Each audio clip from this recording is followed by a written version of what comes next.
Estudiaremos la estructura, qué son los suiteriones, fuentes, nomenclatura, clasificación e importancia.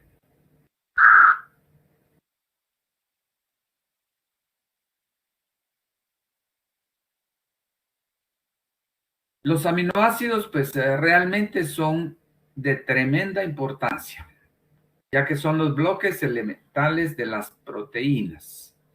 Si nosotros pues, pensamos en todos nuestros órganos, nuestros tejidos, etcétera, todo está constituido por proteínas. Si pensamos en el corazón, si pensamos en nuestra piel, si pensamos en el páncreas, en el hígado, todos nuestros órganos están constituidos por proteínas. Prácticamente se dice que las proteínas son los compuestos más complejos que existen en la naturaleza y estas van a estar constituidas por ciertas unidades fundamentales que contienen un grupo ácido carboxílico y un grupo amino en el carbono alfa. Recordamos que el carbono alfa es el carbono que se encuentra adyacente al grupo carboxilo. Nosotros normalmente le damos más importancia en cuanto a la nomenclatura al carbono del grupo carboxilo, que ese es nuestro carbono 1. Sin embargo, en esta situación de este tipo de nomenclatura común, el carbono alfa no es el carbono del grupo carboxilo, sino que es el carbono vecino. Una situación que se da que también nos va a llevar a análisis de mayor profundidad es que los aminoácidos se ionizan cuando están disueltos en agua. Cada uno contiene un grupo lateral diferente que nosotros denominaremos en forma genérica, en forma general, como grupo R. Ese grupo R puede ir variando y dependiendo de las características de ese grupo R, vamos a ver varias formas de clasificación. Aquí observamos el grupo R. Tenemos el grupo carboxilo y pues si este carbono del grupo carboxilo es el 1, estamos definiendo que nuestro carbono alfa es el carbono vecino del grupo carboxilo. Ahí encontramos el segundo grupo de gran importancia, que va a ser el grupo amino. Ahorita pues los miramos sin mayor relevancia, pero estos dos grupos son los que esencialmente van a permitir de una forma extraordinaria que se unan muchos aminoácidos y lleguen a constituir estructuras realmente complejas, como es el caso de las proteínas. En el grupo carboxilo, ese va a ser un punto de unión para un grupo amino que esté en otro aminoácido. Entonces, prácticamente se va a dar la posibilidad de que estos que se pudieran considerar como ladrillos, cada aminoácido un ladrillo, va a tener un punto en donde se va a unir con otro punto del otro aminoácido y eso va a empezar a constituir toda una estructura que puede llegar a ser de tremenda complejidad. La otra situación que se advierte es que los aminoácidos, igual que como estudiamos hace no mucho con los lípidos, pueden formar suiteriones.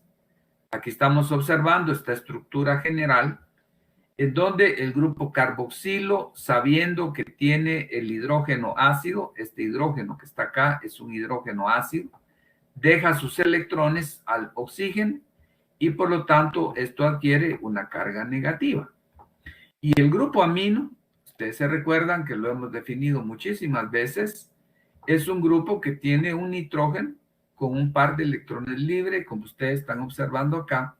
Ese par de electrones libres puede constituirse en un aceptor de hidrógenos, actúa como una base, y en ese punto, pues esto forma o lo que nosotros hemos denominado como una sal de amina, y por lo tanto, el nitrógeno adquiere carga positiva. Entonces, de acuerdo a lo que estamos observando ya, aunque lo miraremos más detenidamente, vamos a tener nuestra estructura del aminoácido intramolecularmente. Tenemos una carga positiva, una carga negativa, es lo que hemos denominado como suiterión. Esa será una forma ionizada. Y esto pues va a generar situaciones que tenemos que darles su tiempo de estudio.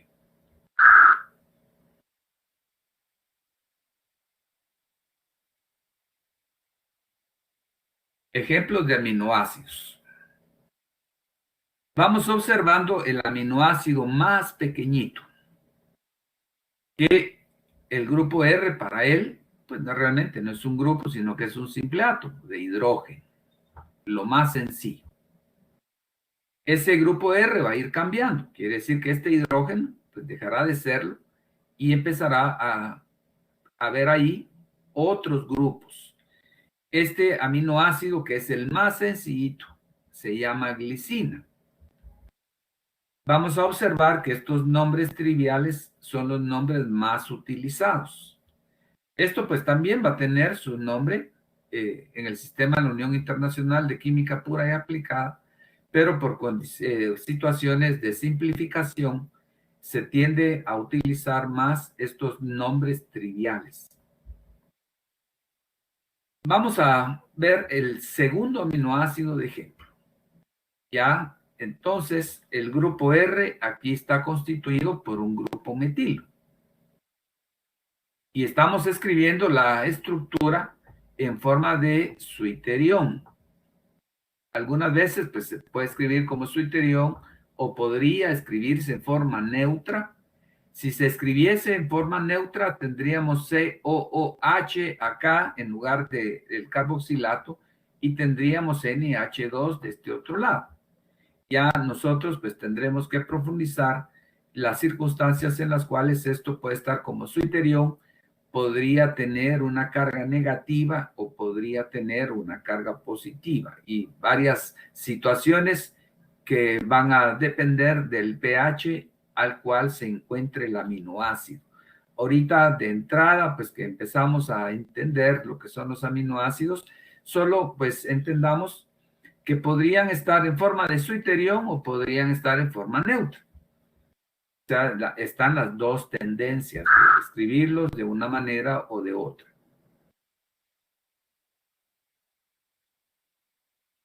Los aminoácidos se clasifican como, tenemos una primera clasificación. Vamos a ver en esta primera clasificación como no polares. Son hidrófobos. Entendemos que tiene que haber algo no polar. De hecho, eso va a corresponder a cadenas laterales de hidrocarburos. Entonces, observamos el aminoácido que está poniéndose de ejemplo, que va a ser la alanina. Vamos a observar que también lo podemos denominar con un código de 3 letras para simplificar. ¿Por qué vamos a simplificar? Pues imagínense ustedes que una proteína tiene 500 aminoácidos. Entonces se tiene que buscar alguna forma de ir poniendo los 500 aminoácidos y que eso no me ocupe un espacio gigante. Por lo tanto, se puede adoptar un código de 3 letras e incluso una mayor simplificación que va a corresponder a un código de una sola letra. Otra cosa que vamos a empezar a observar es este valor 6 que está acá, que, bueno, ahorita dejémoslo pendiente y ya lo vamos a estudiar. Este valor 6 va a ser muy significativo, pero prefiero esperar un momentito para ya explicar. Entonces, lo primero será que ese grupo R sea no polar. Acá está en amarillo, lo que estamos sustituyendo. De nuevo, siguiendo una tendencia de escribir la molécula en cierta posición, pues para poder ir viendo claramente cuáles son los cambios que se van registrando. Si yo esto lo pusiera de otra manera, ya no se podría percibir exactamente en dónde está el cambio, y el cambio estará en lo que acabamos de definir como grupo R. Ese grupo R, en este caso, entonces, es no polar hidrófobo, no afín al agua, por su baja polaridad. Luego tendremos aminoácidos polares, que serán todo lo contrario, hidrofílicos, con cadenas laterales polares o iónicas. Ejemplo, tenemos la serina. Y la observamos. Se simboliza con las letras SER. Y aquí nos damos cuenta de por qué se dice que es un aminoácido polar. Porque en el grupo R tenemos un grupo hidroxilo. Claramente esto corresponde a un alcohol en la parte amarilla, que es la parte que estamos definiendo, que es lo que va a ir variando únicamente el grupo R. Entonces, en este caso, ese grupo R incluye el hidroxilo, que es evidentemente un grupo polar y por lo tanto afín al agua. Ácidos hidrófilos con cadenas laterales ácidas. Entonces, aquí miramos el grupo R. En el grupo R tenemos el grupo carboxilo. Y que aquí de nuevo está con carga eléctrica. Eso va a depender del pH al cual esté el aminoácido. Y todas las demás estructuras están escritas, la parte celeste, toda la parte celeste, que es la parte del grupo carboxilo, y la parte del grupo amino, está como su iterión.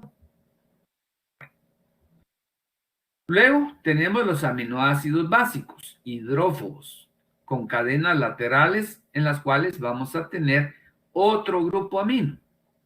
Aquí lo observan ustedes, la parte amarilla. En esta parte amarilla, pues tenemos otro grupo amino que acá por las circunstancias del pH, que ya vamos a discutir, esto tiene carga positiva.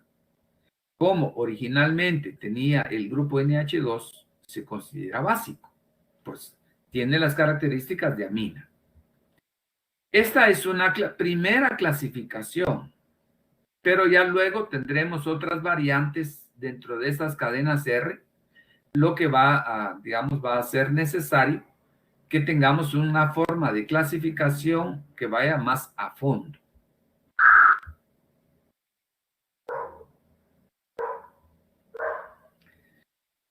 Bueno, entre los aminoácidos no polares, de los cuales pues ya vimos un solo ejemplo, pues lo vamos a extender.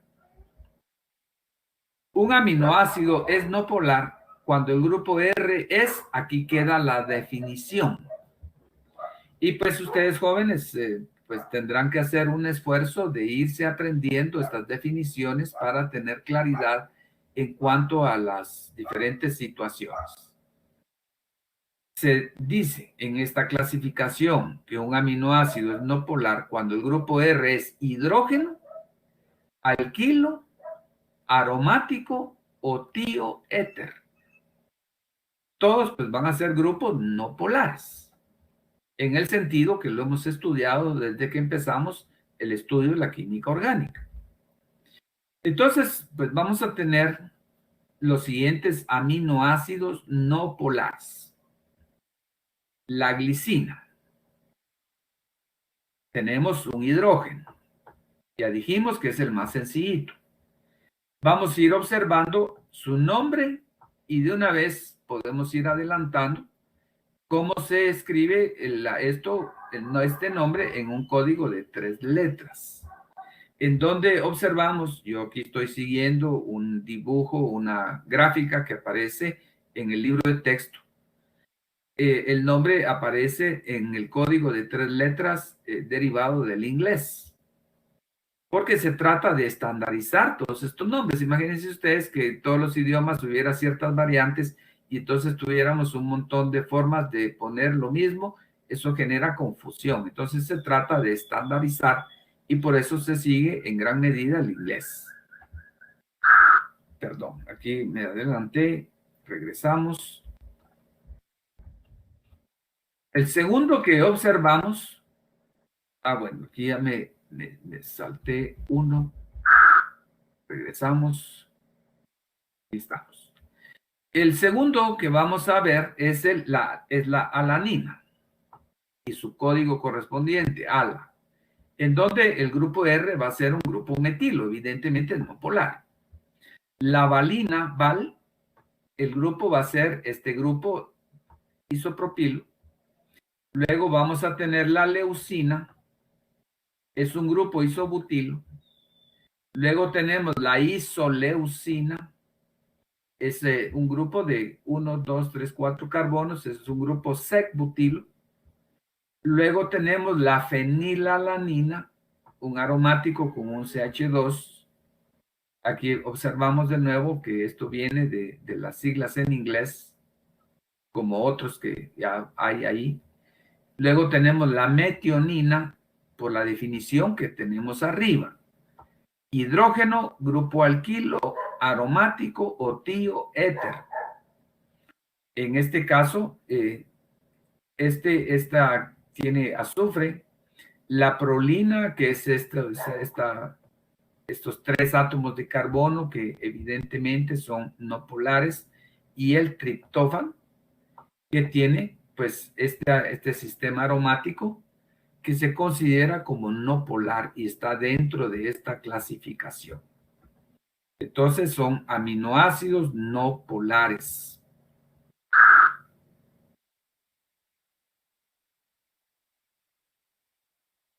El siguiente grupo corresponderá a aminoácidos polares. La definición. Un aminoácido es polar cuando el grupo R es, pues obviamente tiene que ser un grupo polar. Por ejemplo, un alcohol, fenol, un tiol o una amida. Y aquí pues nos sirve bastante todo lo que hemos estudiado de las propiedades físicas de todos los grupos funcionales. Cuando tuvimos nuestra clase, si ustedes se recuerdan, y consideramos las amidas, yo mencioné que eran compuestos que eran sumamente polares y eso incidía en una serie de aspectos físicos que evaluamos en su momento. Entonces tenemos aminoácidos polares neutros. O sea, neutro significa que no hay carga. Tenemos este grupo que es un alcohol. Este aminoácido corresponde a la serina. Recién acabamos de esterificar la serina para formar cierto tipo de fosfolípidos. Por el grupo hidroxilo que mencioné era un alcohol y cabalmente estamos observando pues que es un alcohol. Luego tenemos la treonina. Luego tenemos, que también es un alcohol. Tenemos la tirosina, que es un fenol. Luego tenemos la cisteína, que es un tioéter. Perdón, es un tiol. Luego tenemos la asparagina, que tiene un grupo amida. Y luego tenemos la glutamina, que también tiene otro grupo amida. Acá está el segundo grupo, bueno, el grupo amida, este que está acá. Aquí también tenemos el grupo amida.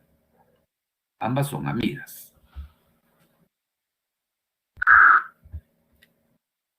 Será conveniente que ustedes se aprendan el nombre del aminoácido, que pues reconozcan los aspectos esenciales estructurales en cuanto a su clasificación, y será conveniente que aprendan también el correspondiente código de 3 letras. Y ya luego vendrá un código de una letra, que también será una necesidad por si uno encontrara una estructura grande de una proteína y tener una idea de cómo está constituida. Vamos ahora al grupo de aminoácidos ácidos y básicos. Un aminoácido es ácido cuando el grupo R es un segundo grupo funcional carboxílico. Y básico cuando el grupo R es una amina. Observemos que en los anteriores eran amidas, pero en este caso son aminas, que son bases. Y aquí tenemos los siguientes. Dentro de los aminoácidos ácidos tenemos el ácido aspartico, ASP, y tenemos el ácido glutámico. Dentro de los aminoácidos básicos tenemos la histidina, la lisina.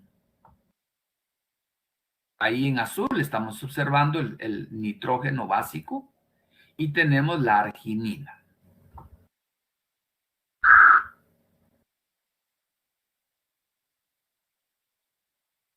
Bueno, comprobación de lo que estamos estudiando ahorita. Identifiquemos cada caso como polar o no polar. Entonces, supónganse ustedes que se les pone estos dos aminoácidos, la glicina y la tirosina. Entonces, el punto aquí esencial es reconocer si uno es polar o si no lo es. Entonces, inmediatamente, pues, ubicamos que la glicina tiene un hidrógeno. Este sería su grupo R. En tanto que la treonina, pues, va a tener este grupo, que es un alcohol. Y en base de eso, tomamos decisión. Y así podríamos poner cualquier otro aminoácido, pues, y poderlo identificar por las características de los grupos. Entonces, acá tenemos la glicina, está clasificado como no polar con el hidrógeno. Y luego, la treonina está clasificado como polar.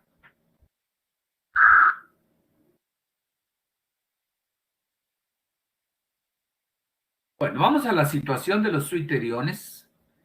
Un suiterión tiene grupos NH3 positivos y COO menos carboxilatos cargados negativamente. Y el grupo NH3 con carga positiva. Se forma cuando los grupos NH2 de amina y COOH de ácido carboxílico en un aminoácido se ionizan en agua. Tienen cargas positivas y negativas iguales en su punto isoeléctrico. Entonces aquí viene otra definición importantísima. Lo que es el PI. Este es PI, punto isoeléctrico. Entonces es donde el aminoácido estará cargado en forma neutra, porque tiene igual número de cargas positivas e igual número de cargas negativas. Entonces observemos. Aquí tenemos la glicina, escrita en forma neutra, con su grupo amino. Aquí nos recordamos el grupo amino con su par de electrones. Este grupo amino actúa como base. Y nos recordamos que este es el grupo ácido, en donde tenemos el hidrógeno, que tiene características evidentemente de ácido. Se va como protón, como hidrógeno positivo y deja su electroncito al oxígeno. Por lo tanto, el oxígeno se carga negativamente. Entonces, ¿qué es lo que pasa? El grupo NH2, por el par de electrones que observamos acá, puede ganar el hidrógeno. Entonces adquiere una carga positiva. Eran 2 hidrógenos, ahora son 3, y por eso tiene carga positiva. Y el carboxilato pierde su hidrógeno y por lo tanto adquiere carga negativa. Y ese será consecuentemente el suiterión de glicina.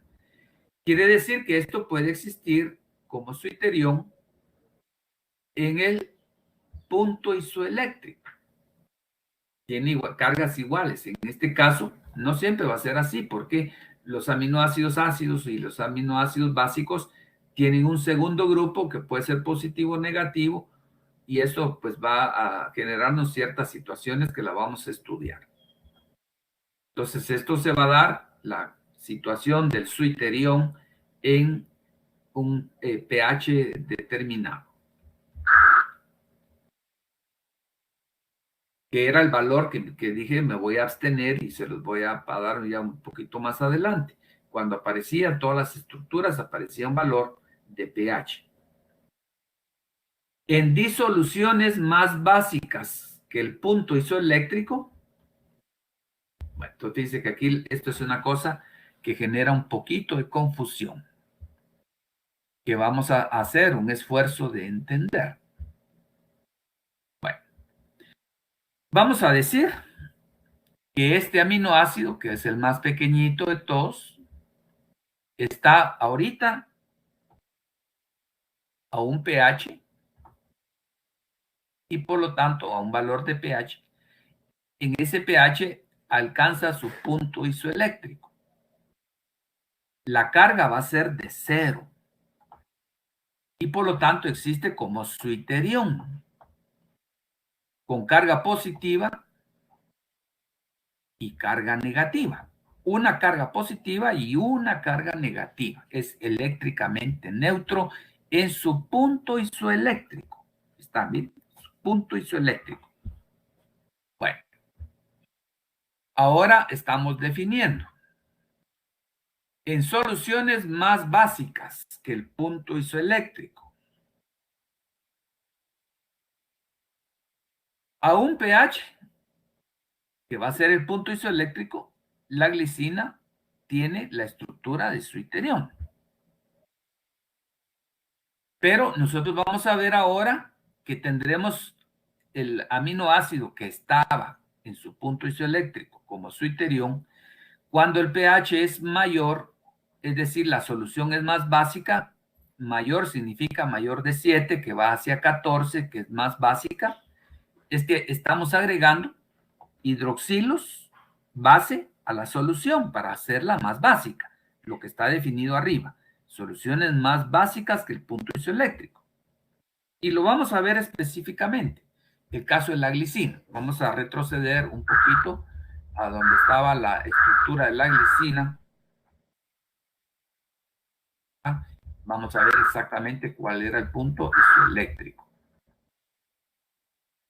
El punto isoeléctrico es de 6. Quiere decir que cuando yo pongo glicina y el pH está en 6, la glicina está como suiterión. Va. Ahora el problema será subir el pH de 6 a un pH más alcalino. Entonces, ¿qué comportamiento va a tener la glicina?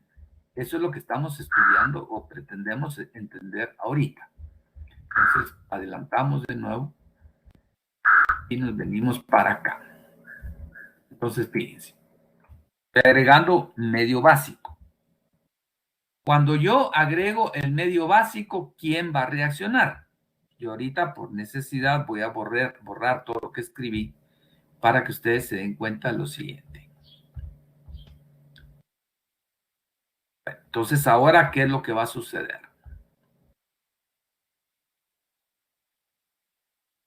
Aquí vamos a tener, cuando estudiamos ácidos y bases conjugados, la amina NH2 es una base. Su ácido conjugado será aquel que se va a diferenciar del grupo NH2 por un hidrógeno. Son definiciones anteriores que estudiamos cuando estudiamos los ácidos y bases. Dijimos que todo par conjugado se va a diferenciar por un hidrógeno. Entonces, si nosotros tenemos el grupo NH3 con carga positiva, esto es ácido. Esto es el ácido conjugado de la base que es NH2. Esto actúa como ácido. Reacciona con el OH, un hidrógeno con el OH, y de aquí va a salir el agua. Y el grupo NH3 tiene que perder ese hidrógeno. ¿Y en qué se va a convertir? Pues en NH2, que ya no tiene carga. Ustedes se dan cuenta aquí que la carga, pues se fue, se perdió. Esta carga más se perdió. Ahora en el grupo NH2 no hay carga. Solo nos queda la carga negativa que estaba desde la estructura del suiterión. Bueno, entonces aquí podemos sacar conclusiones importantes.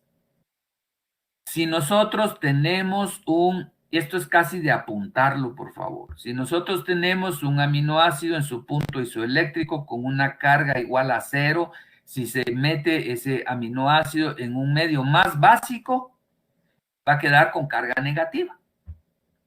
porque lo que va a ser neutralizado es el grupo ácido, que es el ácido conjugado del NH2, es decir, el NH3 pierde su hidrógeno, queda como NH2 sin carga y solo permanece la carga del carboxilato. Acá está la carga del carboxilato, es la que se mantiene. Entonces, como consecuencia, si tenemos soluciones más básicas del punto isoeléctrico, el aminoácido va a tener carga negativa. Y aquí está la conclusión. Se forma un ion negativo a un pH mayor que el pH isoeléctrico o punto isoeléctrico, y la carga en este caso va a ser de -1.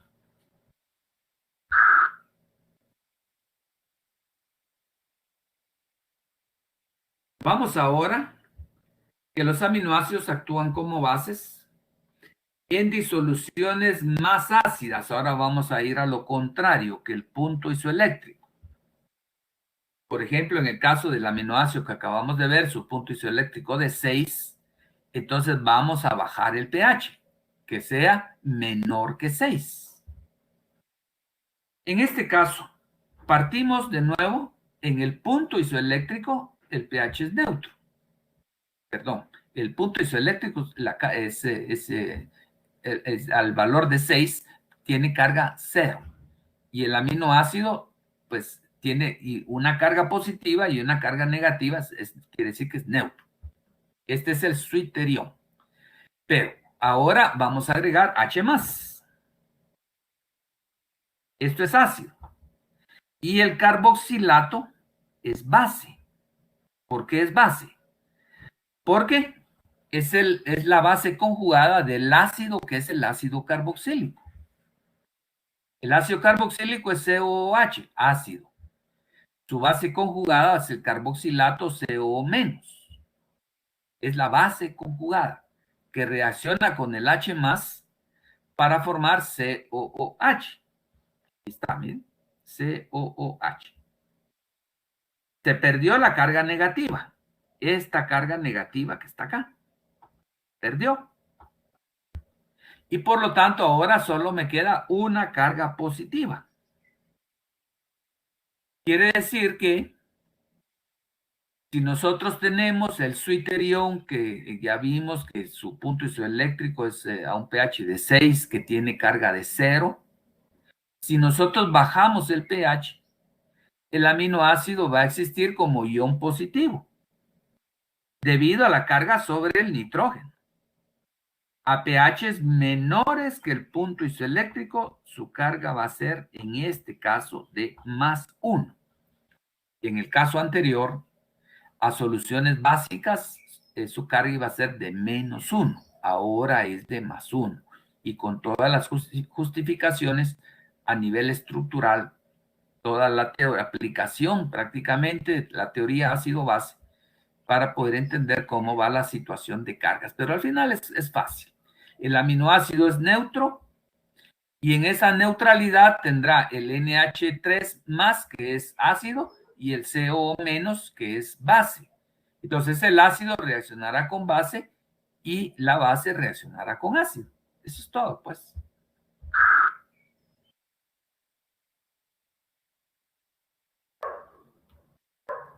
Bueno, entonces tenemos como conclusión. En el centro tenemos el suiterión.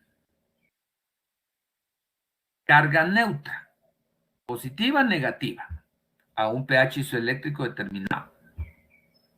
Si yo agrego base, el que reacciona va a ser el NH3+. Se pierde la carga más y solo me queda la carga negativa. Quiere decir que si yo parto del suiterión y agrego medio básico, voy a tener un ion negativo. Y lo contrario, si yo agrego ácido, lo que vamos a obtener pues va a ser ahora el NH3, el nitrógeno con carga positiva. Y aquí está la conclusión. Ion positivo a pH bajo. Y en el caso anterior, ion negativo a pH alto, partiendo del suiterión neutro.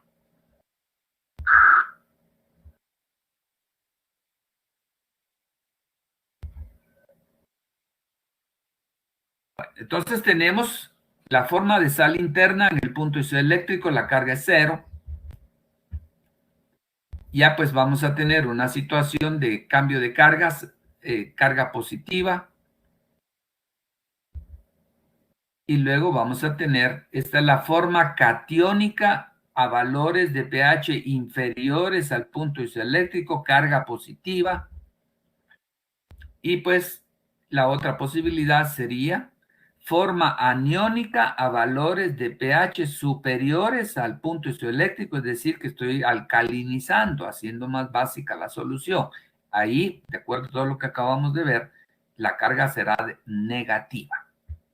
Y es en el caso de que el aminoácido solo tenga un grupo carboxilo y un grupo amino.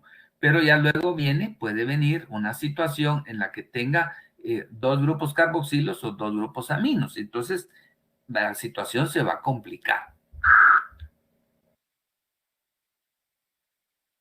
Es el caso de la valina. Miremos qué es lo que le pasa.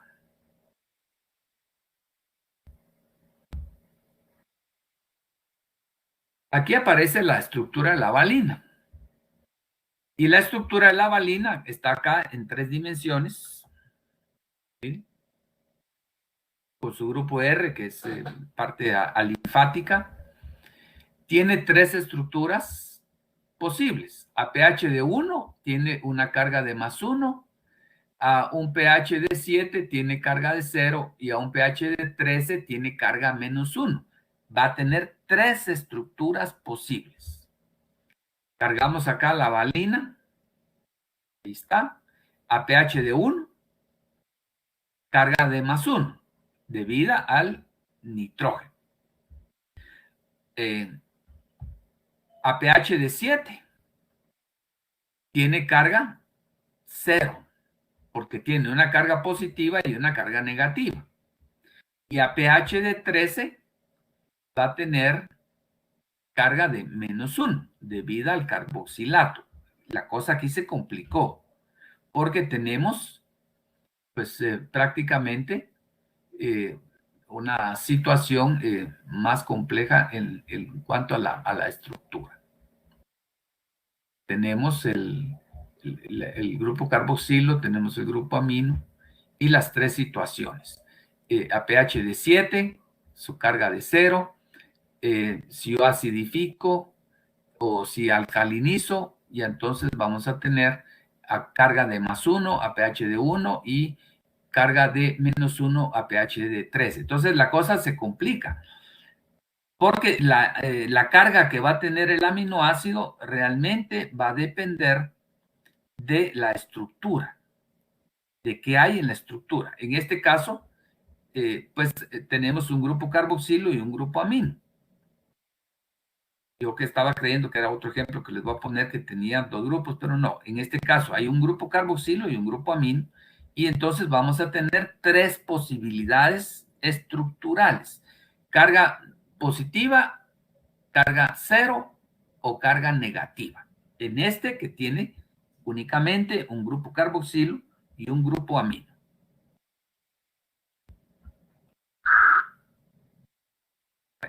Ahora sí, vamos a ver un caso más complejo. Yo me estaba adelantando. Vamos a ver el caso del ácido aspartico. En el caso del ácido aspartico sí se complica la situación, porque tenemos un segundo grupo carboxilo en este punto. Miren, acá está un segundo grupo carboxilo, este de aquí abajo. Entonces tenemos las siguientes estructuras. Cargamos el ácido aspartico a pH de 1, tenemos carga positiva. A pH de 3, esto es eléctricamente neutro. A pH de 7 tiene carga -1, porque hay 2 rojas negativas y una azul positiva. Entonces 2 negativas y una positiva hace que tenga carga -1 a pH de 7. Y a pH de 13 pues va a tener doble carga negativa. Entonces este sí es un caso más complicado, porque tenemos dos grupos carboxilos y un grupo amino. Vamos a tener tres valores posibles. -1, 0, +1 y -2. Y está demostrado acá. Miremos otra vez. pH de 1, +1. pH de 3, neutro. Porque tenemos uno positivo, uno negativo. pH de 7, tenemos dos negativos, uno positivo, por lo tanto es negativo.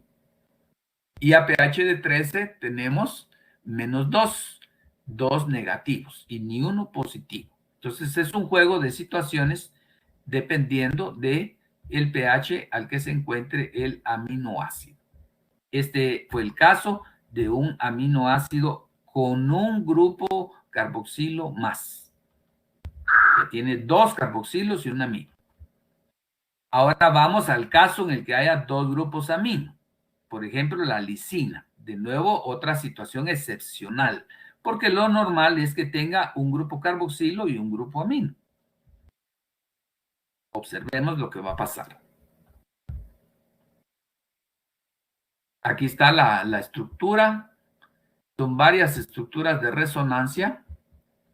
A pH de 1 tenemos carga más 2 positivos debido a los dos nitrógenos.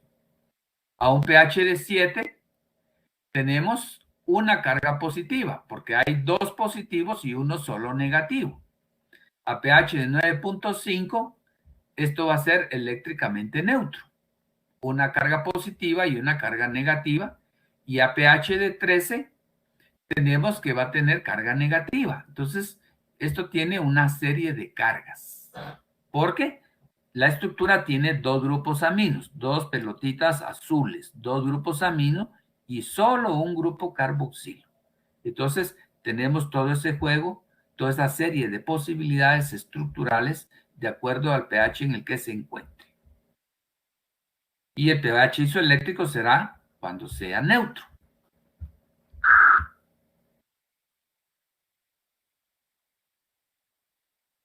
Bueno, comprueba tus conocimientos. Aquí tenemos estos dos aminoácidos, este aminoácido en dos formas, con carga positiva y con carga negativa. Ya esto es lo concreto de todo ese desarrollo teórico. Ahora nosotros venimos y si se nos plantea que indiquemos la estructura que representa la alanina a un pH superior a su punto isoeléctrico. Entonces recordamos que fue lo que se mencionó. Y luego la alanina a un pH inferior a su punto isoeléctrico. Entonces respóndanse ustedes. ¿Cuál de las estructuras será a un pH superior cuando yo lo voy a hacer más alcalino? ¿Y cuál será la estructura de la alanina a un pH cuando yo le voy a agregar ácido inferior a su punto isoeléctrico? Pues aquí está la respuesta.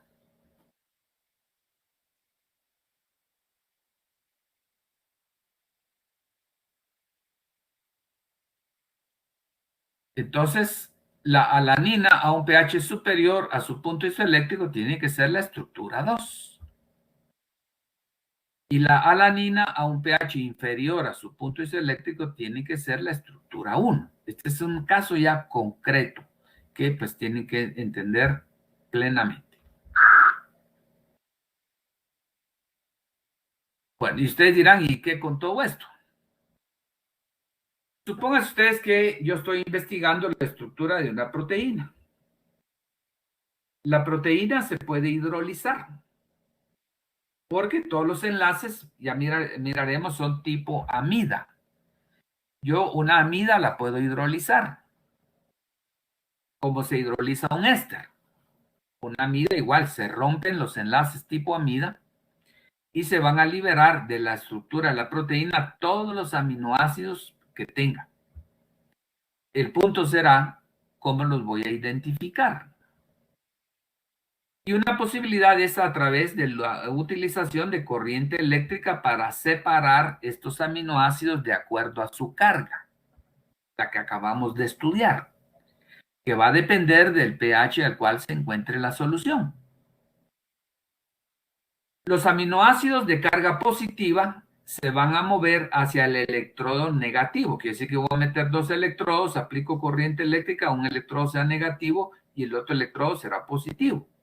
Entonces es de entender que los aminoácidos que están cargados por el pH en el cual se encuentre la solución, positivamente se van a mover al electrodo negativo y viceversa. Los aminoácidos de carga negativa se van a desplazar hacia el electrodo positivo. Un aminoácido en su punto isoeléctrico pues no va a migrar, puesto que ya vimos que en el punto isoeléctrico no tiene carga. Aunque fuese el aminoácido que tenga dos grupos carboxilos o dos grupos amino, ya miramos que puede en cierto momento alcanzar el punto isoeléctrico en donde va a tener una carga de cero. Y los aminoácidos se identifican como bandas separadas en el papel filtro o la placa de una placa que se pone en donde se agrega la muestra y se va separando los diferentes aminoácidos. Ahorita vamos a ver el aparato en el cual se hace esto. Ese es un procedimiento que se llama electroforesis. Con una corriente eléctrica, esta es una bandeja. Se separa una mezcla de 3 aminoácidos: lisina, aspartato y valina. Se ponen los electrodos, la carga negativa, la carga positiva. Acá está el electrodo negativo y acá está el electrodo positivo. Entonces, dependiendo de la carga eléctrica, la lisina se desplaza hacia el electrodo negativo, quiere decir que la lisina va con carga positiva. La valina, que estará en su pH o pH isoeléctrico, no se mueve, tiene carga de cero. Y el aspartato, siendo negativo, se va a desplazar hacia el electrodo positivo. Y entonces prácticamente separé los 3 aminoácidos utilizando una corriente eléctrica, valiéndome de cierto valor de pH, en donde en este caso la valina se encontrará en su pH isoeléctrico o punto isoeléctrico y entonces tiene carga neutra. La lisina tendrá carga positiva, por lo tanto migrará al electrón negativo, y el aspartato con carga negativa tendrá que migrar hacia el electrodo positivo. Yo entonces llevé a cabo la separación de los 3 aminoácidos por su carga eléctrica. Y el procedimiento de laboratorio se conoce como electroforesis. Bueno, vamos a profundizar en la estructura de los aminoácidos. Acá está la representación. Acá ustedes se dan cuenta que vamos a poner el grupo R que está abajo. Luego tenemos el grupo carboxilo y el grupo amino. Y esto está como su iterión.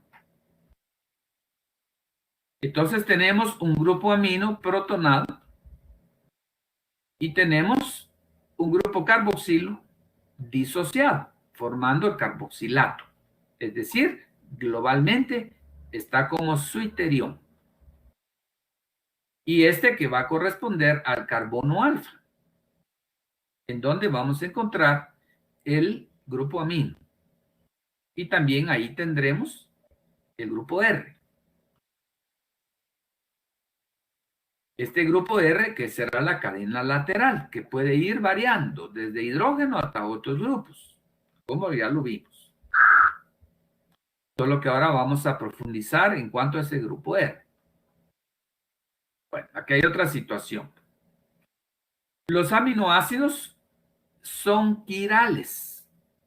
Todo lo que estudiamos en el caso particular de los carbohidratos. Un carbono con 4 grupos diferentes, dijimos que es un carbono asimétrico, un carbono quiral o un estereocentro. Pues una situación así va a ocurrir también con los aminoácidos, excepto la glicina, el más pequeñito.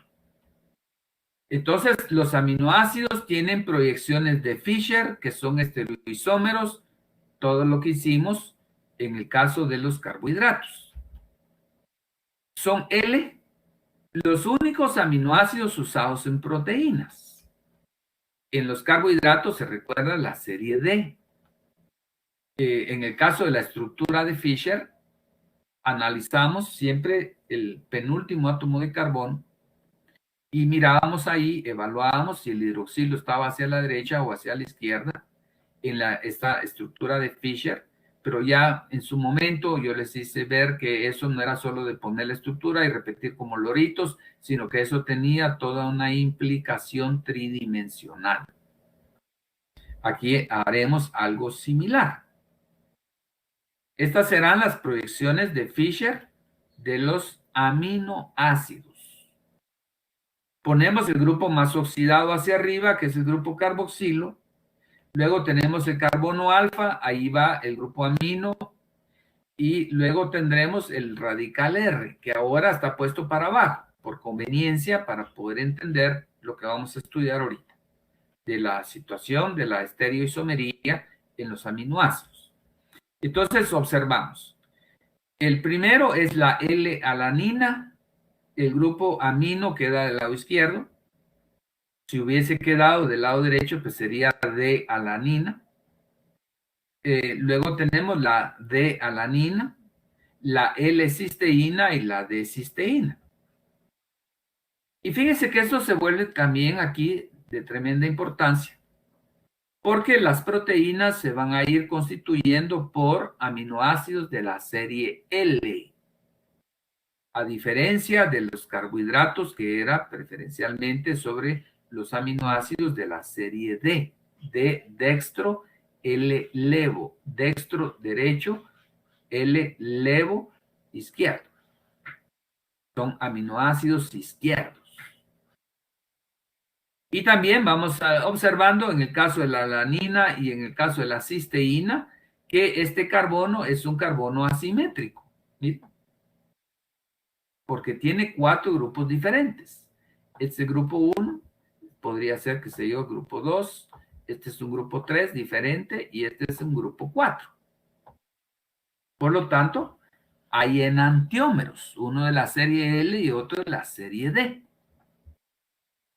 porque tiene 4 grupos diferentes.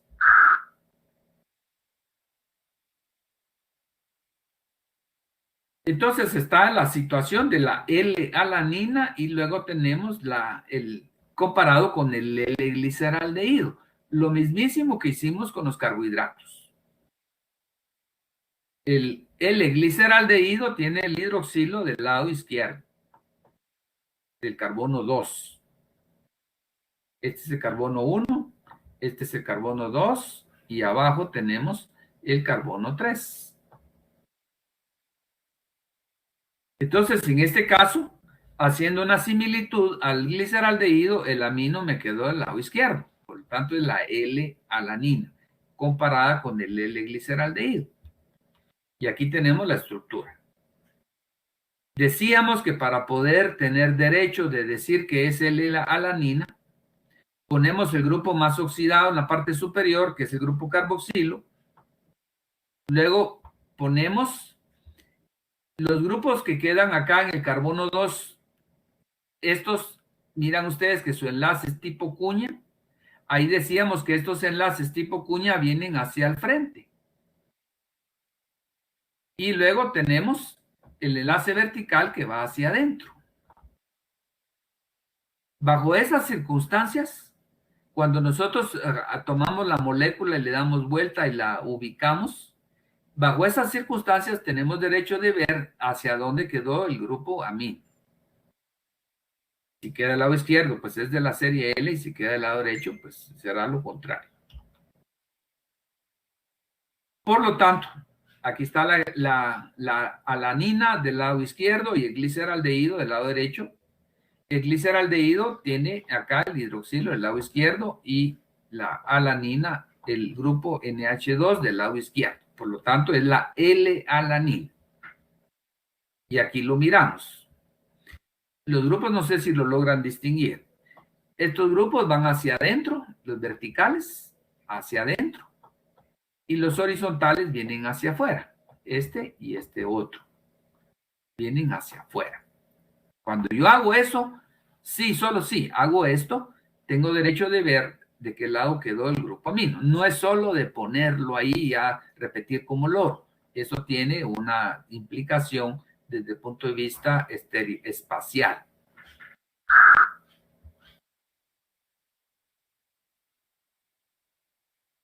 Por lo tanto, acá tenemos la L-alanina y la D-alanina. Si el grupo amino hubiese quedado del lado derecho, eso coincidiría con el gliceraldehído D. Acá está al izquierdo y acá está al derecho.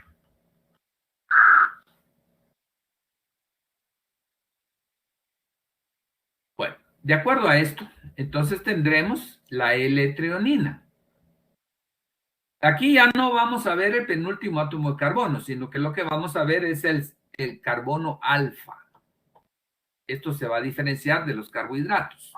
Porque recuérdense que los carbohidratos, si tuviesen 6 carbonos, si fuese una aldosa, miraríamos el carbono 5, el penúltimo. Aquí no. Aquí vamos a ver el segundo carbono, el carbono alfa.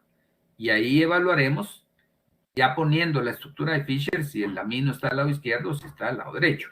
Aquí observamos que el amino está del lado izquierdo. Por lo tanto, corresponde a la L-treonina. Y así los demás. L-isoleucina, el grupo amino del lado izquierdo.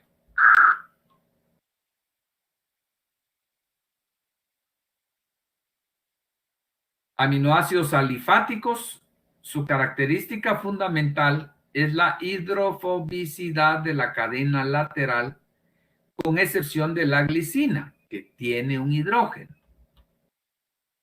Suelen ocupar el interior de las proteínas globulares, donde contribuyen a la estructura global de la proteína debido al efecto hidrofóbico que se conoce como micela proteica. Reactividad química muy escasa, puesto que tiene pues prácticamente la estructura de un alcano, que sabemos que son poco reactivos, excepto la glicina. Bueno, los aminoácidos alifáticos. Está entonces la glicina. Y de una vez aprovechamos para analizarla. Observamos el carbón. Tiene 2 grupos repetidos. Acá tenemos un hidrógeno y acá tenemos otro hidrógeno. Esto implica que este aminoácido será el único que no tiene enantiómeros. No existe ese carbono marcado en rojo como carbono quiral, porque tiene 2 grupos repetidos. Entonces podemos generalizar y decir que todos los aminoácidos van a tener enantiómeros excepto la glicina, porque tiene 2 hidrógenos, son 2 grupos, es un grupo repetido, y eso imposibilita que tenga 4 grupos diferentes, que puede ser uno de los requisitos para que pueda tener enantiómeros. Los simbolizamos como GLI y G, el código de una sola letra. La alanina, ALA o A, valina, todos estos son aminoácidos alifáticos en una clasificación más profunda que va a ir sobre las situaciones que se van a dar en los diferentes grupos R. Valina, Val o B.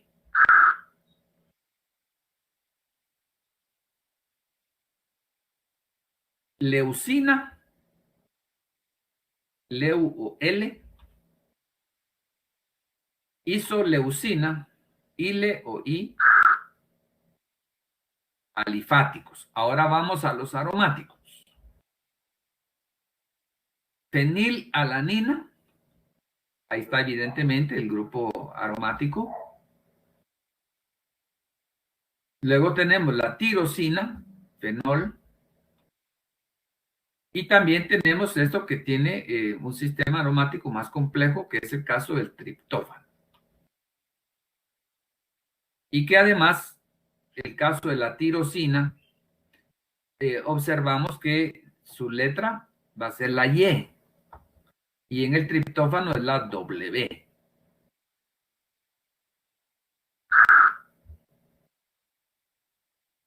hidroxiaminoácidos,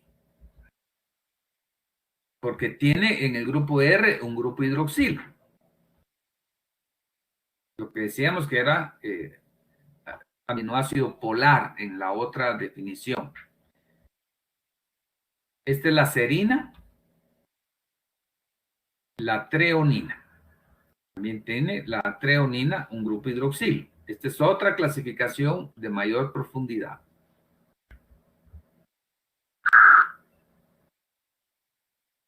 Tioaminoácidos que van a tener azufre, la cisteína, la metionina. Uno, pues ya sabemos que es tiol, el caso de la cisteína, es un tiol. Y el caso de la metionina, pues va a ser un, diremos que este puede ser considerado como un sulfuro.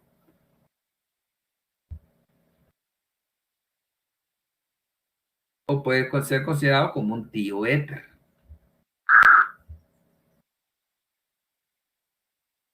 Con una amina secundaria, la prolina, este se considera también como un iminoácido. Aminoácidos dicarboxílicos y sus correspondientes amidas. Este es el ácido aspartico con un segundo grupo carboxilo y luego tendremos su correspondiente amida. Aquí observamos en el ácido aspartico el segundo grupo carboxilo y luego la asparagina, que ese grupo carboxilo se transformó en grupo amino. Grupo amida, perdón. La asparagina. Aminoácidos dicarboxílicos y amidas. Seguimos con el ácido glutámico, que tiene un segundo grupo carboxilo. Y luego tenemos la amida correspondiente, que es la glutamina. Esta es una amida.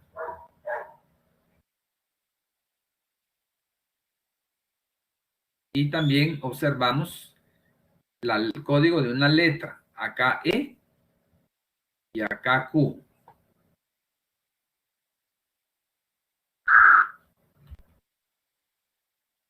Aminoácidos dibásicos. ¿Por qué dibásico? Porque tiene otro grupo amino. Acá está el segundo grupo amino. La lisina y la arginina.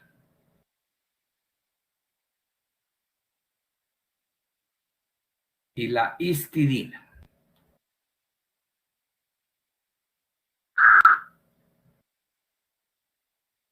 El enlace disulfuro. Aquí se va a dar una situación bastante importante. Nos damos cuenta que va a haber una estructura en donde podamos tener dos aminoácidos que tienen el grupo tiol. Tiol aquí y tiol por acá. Pero resulta que esos dos tioles se van a unir y van a formar un enlace disulfuro. Ese enlace disulfuro se va a tornar sumamente importante en las estructuras de las proteínas porque puede ser el punto de unión en una cadenota. Se puede unir una parte de esa cadena con otra parte a través de ese enlace disulfuro. Por ejemplo, ya miraremos cómo.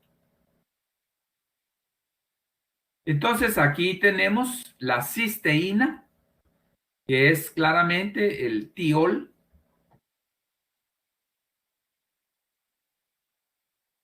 Pero se van a unir entonces dos cisteínas y van a constituir lo que se conoce como cistina. En donde al unirse las dos cisteínas se forman enlace disulfuro. Y eso va a constituir una cistina.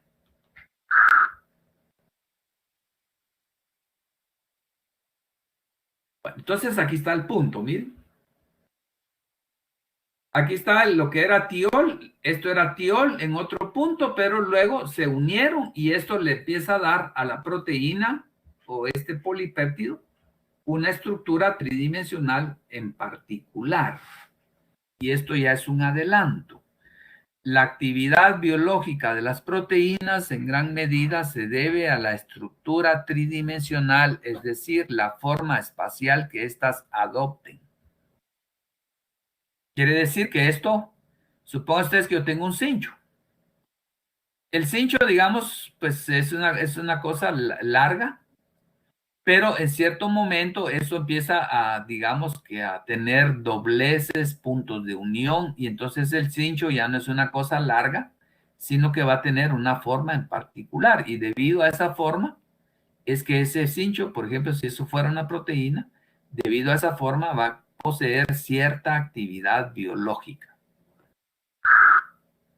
Eso lo profundizaremos cuando estudiemos las, proteínas. Yo les hice acá un jueguito. A mí me parece un poco tedioso aprenderme de memoria ciertas cosas.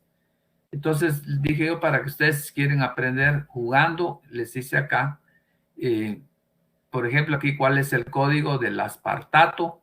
Supongo ustedes que yo dijera que es este, me dice que no es. Entonces yo le digo que es este, regresamos acá, volvemos a jugar, me dice cuál es esta estructura, supongo que yo le digo que es esto, me dice que no, y si estuviera correcto, pues me saldría que sí. Es para que ustedes vayan aprendiendo, relacionando los nombres con las estructuras jugando, porque estarse haciendo y haciendo y haciendo, al final tendrán que acertar, pues.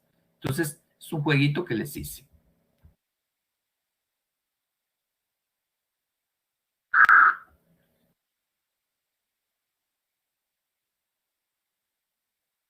Aminoácidos esenciales, de acuerdo al libro de texto. Los aminoácidos esenciales para adultos. Estos aminoácidos se clasifican como esenciales y no esenciales en la dieta humana. Son aminoácidos esenciales aquellos que se requieren en la dieta, ya que no se pueden biosintetizar.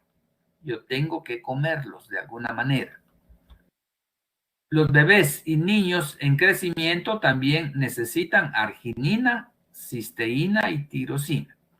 Entonces, los aminoácidos esenciales para adultos son la histidina, isoleucina, leucina, lisina, metionina, fenilalanina, treonina, triptófano y valina.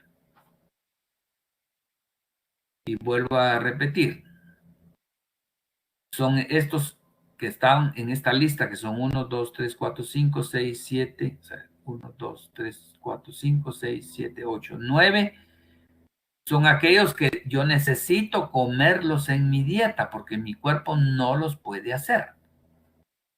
Entonces, tiene que tener una dieta uno que cubra todos estos requerimientos porque cada uno de ellos tiene una función biológica tremendamente importante.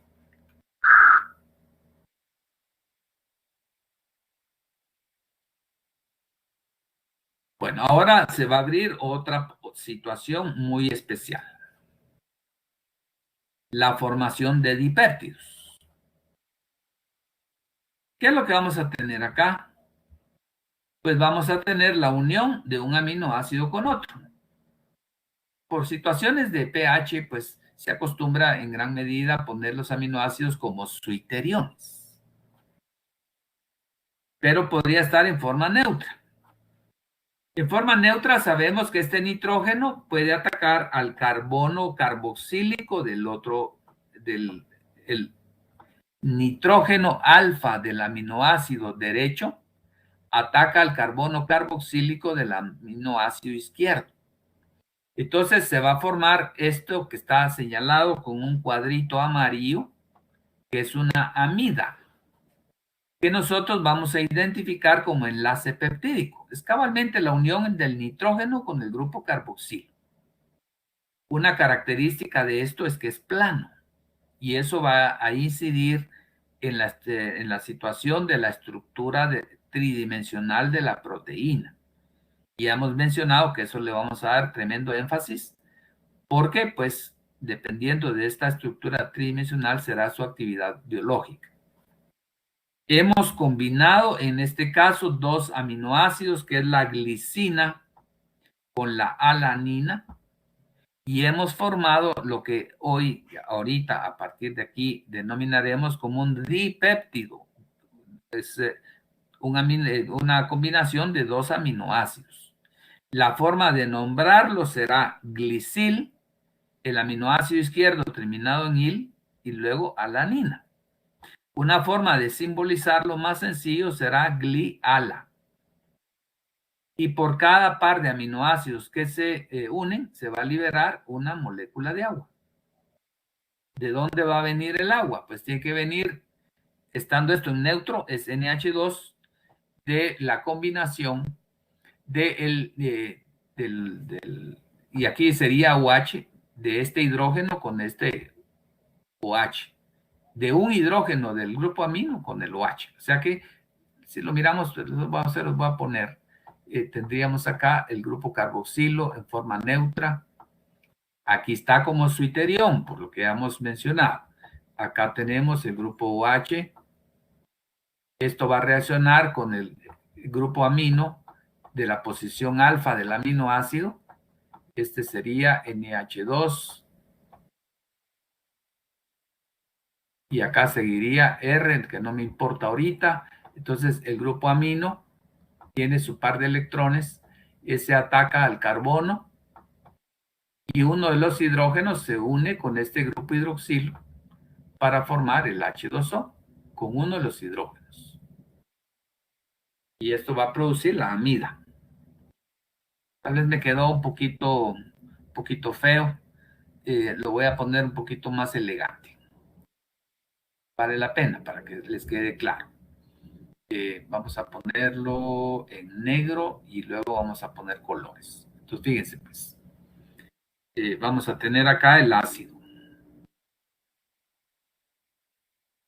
Acá tenemos doble enlace oxígeno. Y acá tenemos el hidroxilo.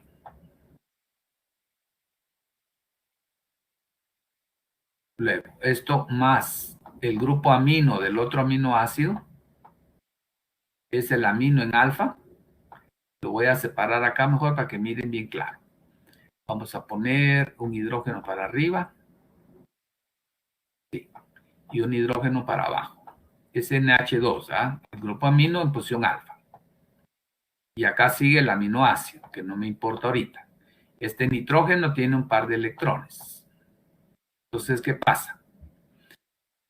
Vamos a tener el carbono con carga positiva del grupo carboxilo y el nitrógeno tiene carga negativa. Entonces, el nitrógeno ataca al carbono y el hidroxilo forma, este hidroxilo se une a este hidrógeno y esto es lo que va a formar agua. Ahí se mira más claro. Volvemos otra vez acá a negro. Entonces esto produce una amida. Este enlace de esta forma tipo amida es lo que constituye el enlace peptídico. Entonces aquí se une el nitrógeno, que le queda un hidrógeno para acá, y el aminoácido seguiría acá, y eso ya no me importa, acá seguiría. Entonces esto es enlace tipo amida, lo que nosotros conocemos como enlace peptídico, esto que está acá. Bueno. Entonces formamos glicilalanina o gliala. Uy, me salió todo torcido esto. Empezamos con el aminoácido que está escrito del lado izquierdo y terminamos, vamos en secuencia, ahorita solo son 2, pero podrían haber sido 8, 9, qué sé yo.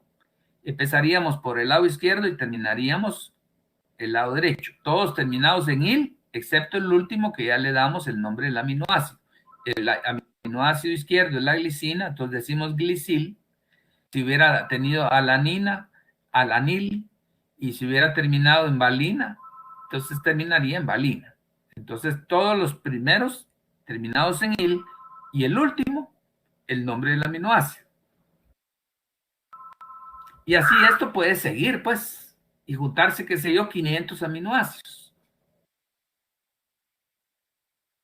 Un dipéptido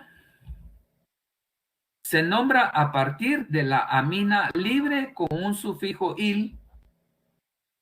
Designa el último aminoácido con el grupo carboxilo libre por su nombre de aminoácido. Por ejemplo, lo que acabamos de ver, glicilalanina.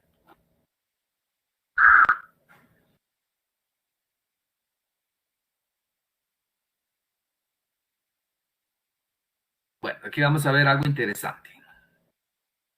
Escriban la abreviatura de 3 letras y los nombres de los tripéptidos que podrían formarse a partir de 2 glicinas y una alanina. 2 glicinas y una alanina. Entonces, podríamos tener glicina en ese orden. Glicina, glicina y una alanina. Entonces quedaría gligliala. Pero también podríamos tener glicil, alanina, glicina. Otra posibilidad, alanil, glicil, glicina.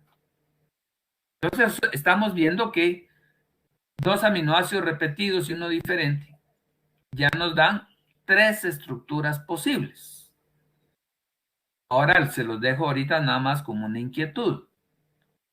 ¿Cuántas estructuras se podrían formar si tuviéramos 500 aminoácidos?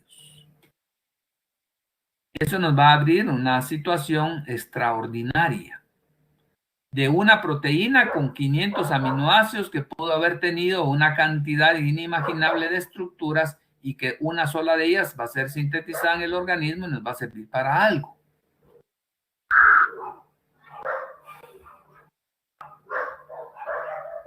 Bueno, entonces, ¿cuáles son los posibles tripéptidos formados a partir de 3 aminoácidos diferentes? Leucina, glicina y alanina. Entonces, ¿qué combinaciones podemos hacer con 3 aminoácidos? Si tuviéramos 20 y tuviéramos 500 aminoácidos en total, imagínense ustedes. Los tripéptidos posibles a partir de leucina, glicina y alanina son leucina, glicina, alanina, leucina, alanina, glicina, alanina, leucina, glicina, alanina, glicina, leucina, glicina, alanina, leucina. Una sexta, glicina, leucina, alanina, con solo 3 aminoácidos. Esto ya nos abre la mente hacia lo que vendrá con la cuestión de las proteínas, las cuales simplemente podríamos estudiarlas y pues no percibir el nivel de complejidad que estas van a tener y la maravilla de su síntesis en nuestro organismo. Que de todas millones de posibilidades, una sola saldrá a luz y cumplirá una función. Por ejemplo, que podamos respirar. El caso de la hemoglobina. Y así podríamos mencionar, cada enzima va a tener su función.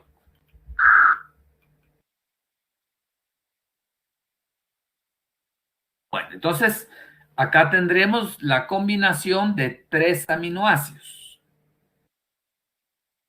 Acá están los 3. Se van a combinar y se van a formar 2 enlaces peptídicos. La unión de este con este carboxilo y este otro con este otro. Entonces, por cada enlace peptídico formado, aquí son 2, este nitrógeno con este y este otro con este otro. Por cada enlace peptídico marcado acá en el cuadrito se va a liberar una molécula de agua. De 3 aminoácidos se van a formar 2 enlaces peptídicos. El enlace peptídico es un enlace entonces entre el grupo amino de un aminoácido y el grupo carboxilo de otro. Y aquí miramos pues cómo se va dando la situación de que se van combinando todos los aminoácidos por medio de estos enlaces peptídicos y se combinan de una forma extraordinaria.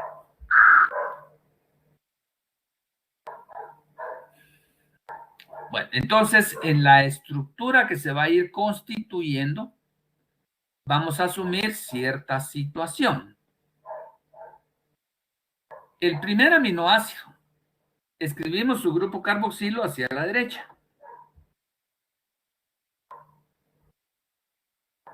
Acá está, miren. Como lo que se va a combinar es el grupo carboxilo, nos queda el grupo N-terminal. Y ahí nos vamos a la derecha, formando enlaces peptídicos. El último aminoácido ya no se va a combinar el grupo carboxilo y por lo tanto ese será el grupo C-terminal. Cuando ustedes tengan una estructurota de un polipéptido, siempre vamos a escribir el grupo N-terminal de este lado y el grupo C-terminal del lado derecho. Y luego vamos a tener todo el montón de aminoácidos combinados. Esa va a ser la lógica que nosotros vamos a seguir.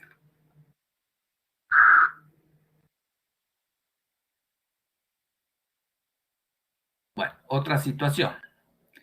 El enlace peptídico es un enlace muy fuerte y resistente que se comporta como un doble enlace y no permite el giro. Aquí, por ejemplo, este carbono alfa con este carboxilo, esto gira un carbono respecto del otro. Porque, pues, este carbono, si ustedes se dan cuenta, es un carbono tetraédrico. Pero en el enlace peptídico, que solo tenemos 3 grupos, este enlace no gira.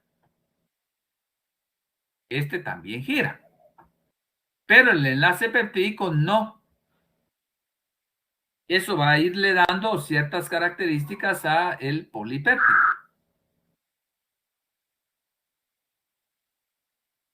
Esa parte señalada en verde no gira.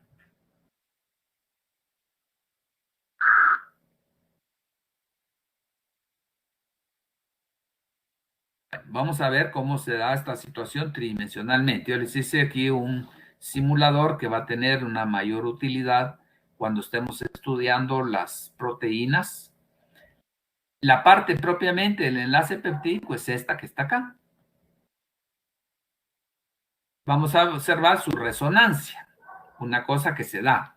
Aquí está el enlace peptídico, pero en cierto momento se va a formar una estructura de resonancia, que es otra estructura electrónica. Miren, aquí está el enlace tal como lo hemos estudiado en esta parte de arriba, pero resulta que el par de electrones del nitrógeno se corre y se rompe el enlace doble oxígeno-carbono, y entonces aquí se forma un doble enlace. Aquí está, miren.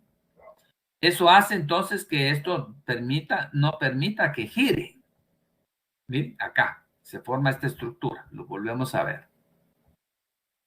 Ahí está el aminoácido, pero se forma este doble enlace en esa posición. Y entonces vamos a tener cómo se forma el enlace peptídico. Miren, pues, tenemos los 2 aminoácidos. El grupo carboxilo del lado izquierdo, acá está el grupo N-terminal, y luego tenemos el otro aminoácido que le va a quedar el grupo C-terminal del lado derecho. Bueno, entonces los vamos a unir. Los unimos entre el grupo NH, el grupo nitrógeno y el grupo carboxilo. Y aquí se los señalo, miren, grupo carboxilo con el nitrógeno y aquí se unen. Ahí se unieron. Y se liberó una molécula de agua. Entonces, el enlace peptídico específicamente va a ser este. Y ese enlace peptídico tiene sus propias características. Y luego aquí van a ver más cosas que vamos a ir desarrollando.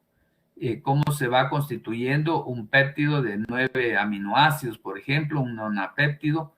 Vamos a cargar el péptido, se lo haremos la semana entrante. Aquí están los 9 aminoácidos. Aquí están todas las siglas de los aminoácidos que se están combinando. Miren, aquí está por el código de una letra.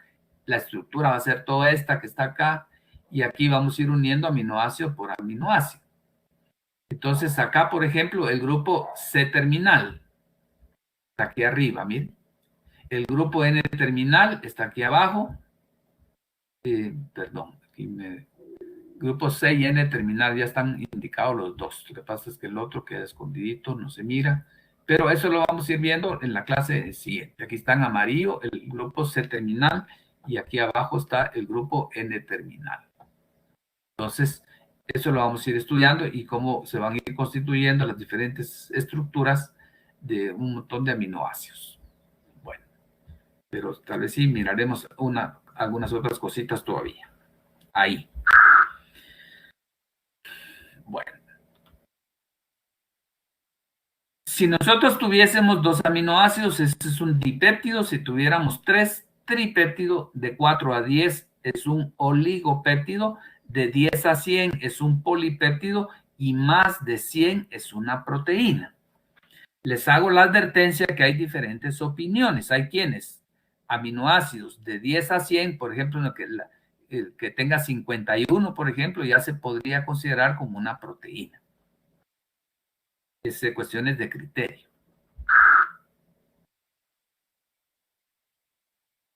Acá les hice otro simuladorcito para que miren ustedes cómo se da esto naturalmente. Esta es una simulación muy burda, pues. Pero si nosotros combináramos los siguientes aminoácidos, por ejemplo, alanina con arginina, y aquí yo voy dándole clic a todos los aminoácidos que quiero ir formando, entonces estos se van a unir. Acá, por ejemplo, otro de esto, otro de este, otro de este. Entonces, aquí se genera la estructura del aminoácido. Ahí está, miren. Bueno, entonces, un punto que les dejo ahorita de pensamiento. Yo aquí uní todos estos aminoácidos que están indicados. Bueno, el punto es qué forma va a llegar a tener esto. Y eso va a ser un punto crucial, importantísimo. La forma que esto vaya a tener, porque eso puede incidir en cierta actividad biológica. Entonces, un punto que es de gran investigación en la actualidad es tratar de predecir computacionalmente qué forma va a tener el aminoácido. Aquí vamos a cambiar esto aquí a esta forma. ¿Bien? Aquí se formó esta cadena. Pero dependiendo de la forma, podría ser su función. Entonces, un punto importantísimo va a ser si se tuviera una proteína, ir determinando cuando se van combinando los aminoácidos, si yo hiciera una proteína en el laboratorio, tratar de ver qué forma va a llegar a tener. Porque la forma va a ser tremendamente importante en la situación de la funcionalidad de esa estructura. Aquí, por ejemplo, podemos sacar los enlaces de hidrógeno, pero lo vamos a poner... bueno, quitamos esto. Aquí se formaron enlaces de hidrógeno. ¿Bien? Y estos enlaces de hidrógeno, estas rayitas que ustedes observan acá, estas me van a servir para determinar, eso va a ayudar, digamos, a determinar qué forma va a tener esto. Aquí están esas rayitas punteaditas que están ahí. Eso le va a dar estabilidad a esa forma que se va a obtener. Estos son adelantos de algo que vendrá posteriormente.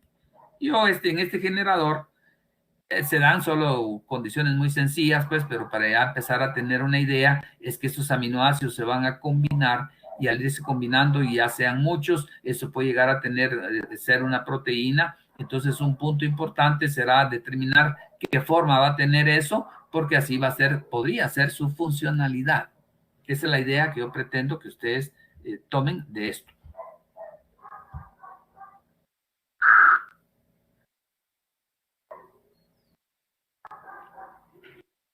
Bueno, vamos a estructuras en concreto.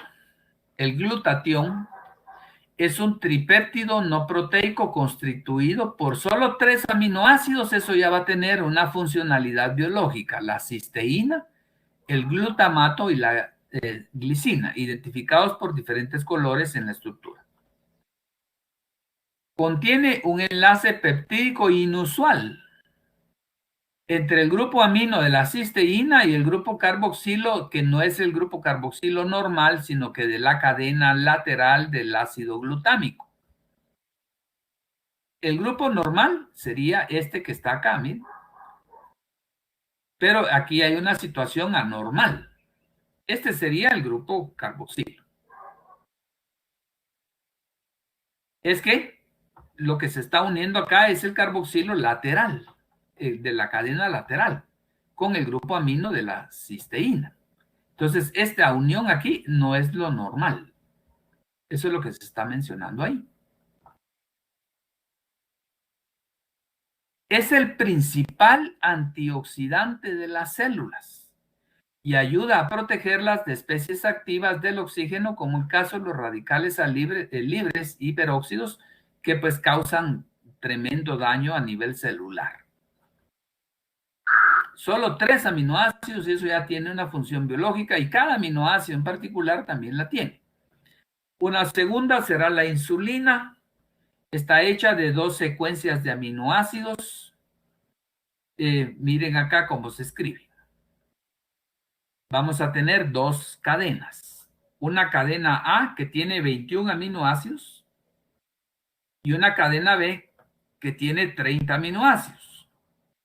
Y se van a unir por enlaces disulfuro. ¿Sí? Acá de las cisteínas, dijimos que 2 cisteínas forman una cistina. Esos enlaces disulfuro van a ser el puente de unión entre las 2 cadenas.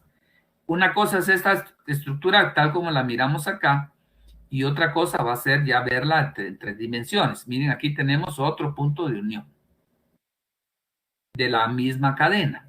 O sea, son 2 puntos que aparentemente están lejanos, pero tridimensionalmente van a estar cerca las 2 cisteínas para unirse acá. La cadena A tiene 21 aminoácidos y la cadena B tiene 30 aminoácidos. Las cadenas están unidas entre sí a través de átomos de azufre de la cisteína.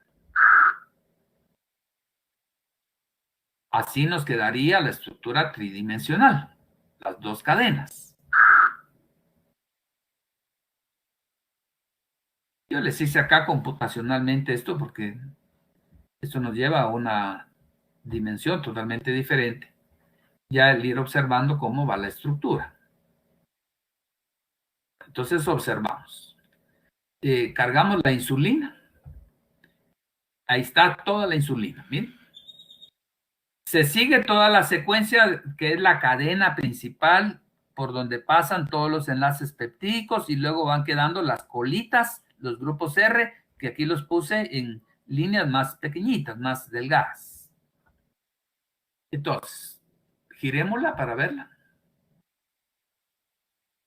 Vamos a tener la cadena A, se las identifico acá, la que está con las letras ahí, miren. La cadena A es esta que viene acá. Luego, la cadena B, etiquetada, aminoácido por aminoácido. Miren, la A, miren dónde está la B, y ahora miren dónde está la A. Por el número de aminoácidos de la cadena A, lo que acabamos de ver, y luego la cadena B. ¿Cómo se estabiliza esto? Pues por puentes de hidrógeno. Eso va a hacer que esto tenga una forma. Y esa forma va a hacer que esta insulina sea funcional en toda la situación de la diabetes. Esta insulina va a ayudar entonces a que entre glucosa a la célula en un mecanismo tremendamente complejo.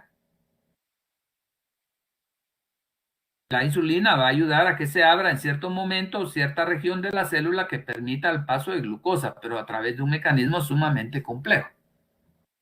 Lo ponemos en forma de esqueleto, en forma de cintas. Y aquí vamos a ver que cuando los aminoácidos se unen pueden formar hélices en ciertas partes. ¿Miren? Ahí hay unas hélices. Cuando se van combinando van a haber 3 posibilidades. Esto es un adelanto de la clase siguiente. Pueden formar hélices. Esto que está identificado acá como una flecha. Esto es una hoja plegada. y algo que no es ni hélice ni hoja, que no tiene ninguna definición estructural, que parece como que fuera un cordón, que eso hace una distribución totalmente al azar. En global, esta forma específica que tiene esto va a hacer que esto tenga su funcionalidad. Y también aquí identificado por las dos cadenas que constituyen la insulina. Y cómo se une todo estabilizado por los puentes de hidrógeno. Miren, por ejemplo, esta parte de aquí arriba estabilizada con esta de abajo por este puente. Miren cómo hay estabilización entre uno y otro.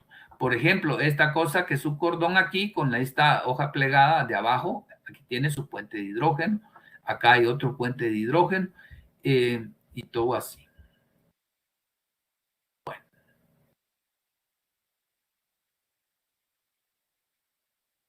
Lo que nos lleva a una situación más realista, el poder observar esto en 3 dimensiones, haber solo visto el montón de aminoácidos y pues ahí quedarnos. Esa es la pretensión de esas simulaciones computacionales. La vasopresina es un nonapéptido, tiene 9 aminoácidos que induce la reabsorción de agua en el riñón. También es llamada hormona antidiurética. Aquí está la secuencia de aminoácidos y la cisteína formando el enlace disulfuro que aquí se mira. ¿Ve? Pero el punto esencial de nuevo será su forma en 3 dimensiones.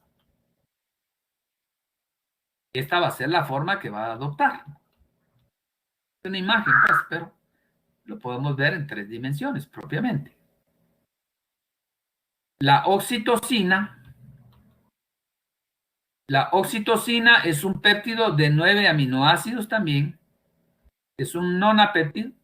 Los residuos de cisteína forman un puente disulfuro. Aquí lo ubicamos.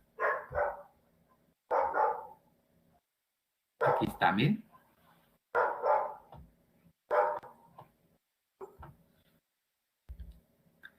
Causa la contracción de los músculos lisos y se administra para inducir al parto. Su secuencia es, aquí aparece la secuencia,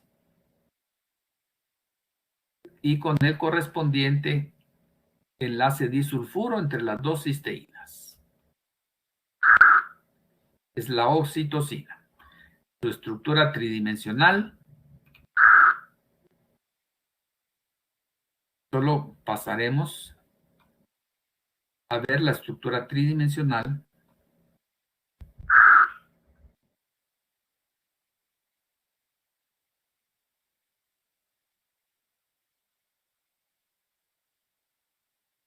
Acá estamos.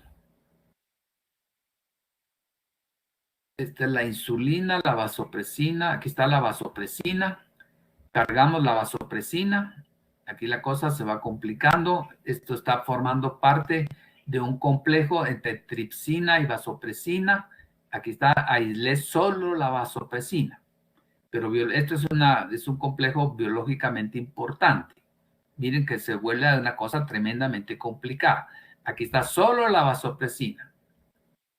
De aquí en esta tenemos la arginina y la fenilalanina. Etiquetamos la cadena, el número de la cadena, la acercamos. En toda la base de datos no había vasopresina solita, sino que únicamente formando este complejo, por lo tanto yo lo trabajé así. Luego la oxitocina tiene leucina, que está marcado acá, y luego tiene isoleucina, marcada acá. Etiquetamos la cadena, el número por número de cada aminoácido, los puentes de hidrógeno que van a estabilizar la estructura, que son estos dos, y eso va a hacer que esto vaya adquiriendo esa forma, y un acercamiento acá.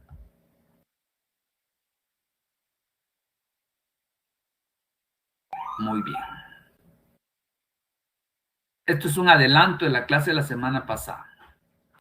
Este es un péptido, miren.